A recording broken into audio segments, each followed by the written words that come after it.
Salve, legionários! E hoje marcharemos com a legião e seremos testemunha na conversa entre Cipião e Aníbal, dois generais rivais e duas das grandes mentes estratégicas do mundo antigo que se encontraram frente a frente antes da Batalha de Zama.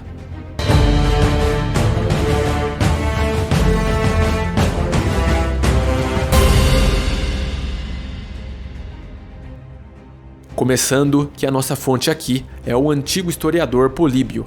Estamos na Segunda Guerra Púnica. Sabemos que Aníbal faz toda essa viagem pelos Alpes, chega em território romano e inflige aos romanos uma série de derrotas devastadoras.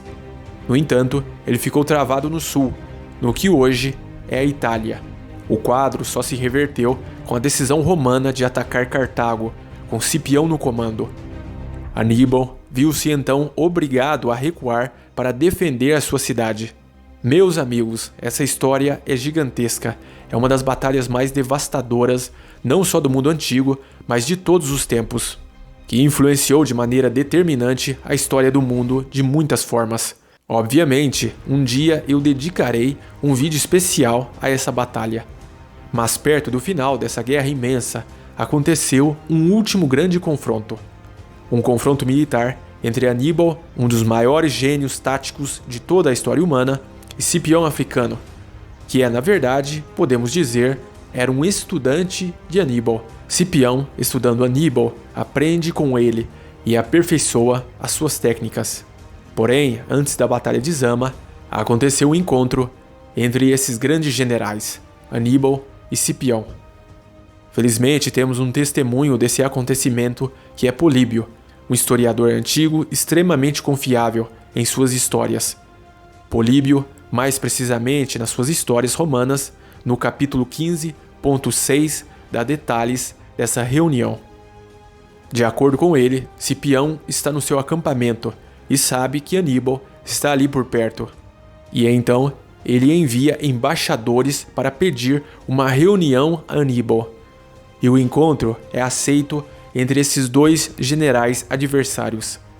Assim, eles se encontram, obviamente, com seus seguranças, com seus guardas pessoais, que esperam a uma certa distância. E perto deles, só tem realmente um tradutor para traduzir essa conversa entre o latim e o cartaginês, que hoje é conhecida como língua púnica. Imaginem, legionários, esse encontro é de arrepiar.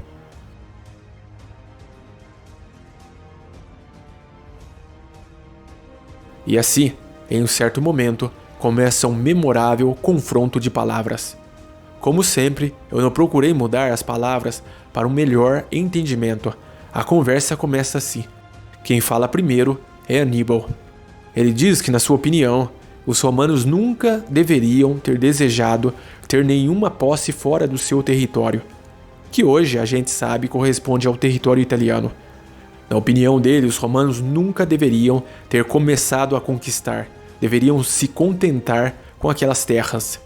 E ele diz que nem os cartagineses deveriam ter conquistado novas terras fora do território da Líbia, porque se tratava de dois impérios nobres destinados por natureza a comandar. Mas as suas respectivas pretensões na posse da Sicília tinha feito essas duas potências se tornarem inimigas. E a mesma coisa aconteceu na Espanha. E do momento no qual nenhum dos dois impérios aprendeu com as derrotas recebidas, a situação se agravou tanto que cada uma das duas nações havia colocado em perigo o solo da sua própria pátria. Assim, por esse motivo, não existia outra maneira para aplacar a ira dos deuses e pôr fim a todos os sentimentos de hostilidade. Aníbal se declarou pronto para lutar, porque ele aprendeu com a experiência. Palavras aqui textuais, legionários. Ele diz que a sorte é a coisa mais instável do mundo, que se inclina a favor de um ou do outro ao menor pretexto, tratando os homens como crianças. Neste ponto, Aníbal faz algumas reflexões. É um convite a pensar melhor na situação. Na opinião dele, o melhor modo para gestir uma adversidade é escolher o mal menor. qual homem de bom senso, ele se pergunta, escolheria deliberadamente correr o risco de uma derrota? Se você nos conquista hoje, você não adicionará nada de importante à sua glória ou à do seu país. Mas se você for derrotado aqui, você mesmo vai ter sido o cancelador de todas as honras e as glórias que você já conquistou. Interessante isso, né, legionários? Tanto nós quanto os outros só tendem a se lembrar das nossas quedas e das derrotas e nunca das nossas vitórias. O povo romano, se fosse o caso, se lembraria só dessa derrota de Cipião e nunca dos seus feitos grandiosos. No final, a proposta de Aníbal é a seguinte. A proposta é que os romanos conservem todos os territórios daquele momento que são a Sicília, a Sardenha e a Espanha. Os cartagineses, então, comprometeriam-se a nunca mais lutar contra Roma para reconquistar esses territórios. Esse é o discurso real e textual de Aníbal. Aníbal é um homem com mais de 40 anos aqui, meus amigos. É um grande general, um homem maduro que pensa de uma forma lógica e se comporta, às vezes, como um pai faria com Cipião. Dá conselhos a ele. Mas aí vem a resposta de Cipião, sempre de acordo com Políbio, que é a nossa fonte.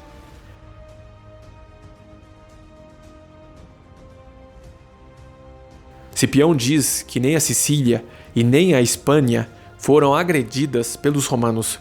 Que fique claro que foram os cartagineses que atacaram, e ninguém sabe disso melhor do que você, Aníbal. Os deuses sabem que as coisas estão desse jeito, e eles confirmaram, concedendo aos romanos a vitória. As batalhas dos romanos nunca foram feitas por capricho, mas apenas ações de autodefesa. E eu estou tão pronto quanto qualquer outro homem a levar em consideração as incertezas da sorte, fazendo o seu melhor para nunca se esquecer da fraqueza e da enfermidade humana. Mas apesar disso, os romanos entraram na Líbia e conquistaram o país. Cipião lembra de uma coisa interessante. Ele lembra Aníbal dizendo assim: cuidado, os seus compatriotas foram todos derrotados, e quando eles pediram tratados de paz, foram estipulados tratados escritos, nos quais era previsto que os cartagineses devolvessem os prisioneiros romanos sem fazer nada a eles. Eles entregariam todos os navios de guerra, além do pagamento de 5.000 talentos na entrega dos reféns. Esses eram termos que ele e os generais cartagineses tinham mutuamente concordado. Os romanos autorizaram a conceder estes termos e atenderam às solicitações dos cartagineses. O Senado concordou e o povo romano também ratificou o tratado. Prestem atenção porque agora chegamos ao momento em que Cipião declara que a guerra é inevitável entre eles. E aqui você também pode perceber o forte senso de honra dos romanos. Cipião diz: embora eles tivessem conseguido tudo o que eles pediram, os cartagineses cancelaram o acordo com um ato de perfídia para com os romanos. Cipião pergunta a Aníbal: o que eu deveria fazer? Eu deveria retirar as cláusulas do contrato? Eu deveria conceder esse favor aos cartagineses, de modo a dar algum tipo de recompensa por essa traição, para ensiná-los a trair os benfeitores? Ou deveria conceder tudo isso só para ter gratidão deles? Entenderam o ponto aqui, né, legionários? Cipião lembra os cartagineses que os cartagineses obtiveram tudo o que eles pediram suplicantes, mas assim que eles tomaram conhecimento da presença de Aníbal na pátria deles e acreditando que ele teria sucesso contra os romanos ali, começaram imediatamente a tratar os romanos como inimigos públicos. Então, como vocês podem ver, em um nível lógico, Cipião aposta tudo no fato de que os cartagineses são pérfidos, são desleais, são os maus da história. Eles não respeitam os tratados, eles organizam subterfúgios. E essa era a ideia que os romanos tinham dos cartagineses nessa fase histórica. E se concluiu com um grande ato de orgulho por parte de Cipião. As últimas palavras de Cipião nessa conversa são: os cartagineses devem se submeter aos romanos em maneira incondicional, ou vocês terão que nos conquistar no campo de batalha. Com essas palavras, termina o discurso de Cipião. Evidentemente, não sobrou mais nada para dizer. Os dois generais, com grande respeito, se despedem e no dia seguinte, a Batalha de Zama começaria. Batalha essa que será contada em um futuro vídeo no canal. Eu espero que vocês tenham gostado, legionários. Eu, como sempre, desejo o melhor para vocês.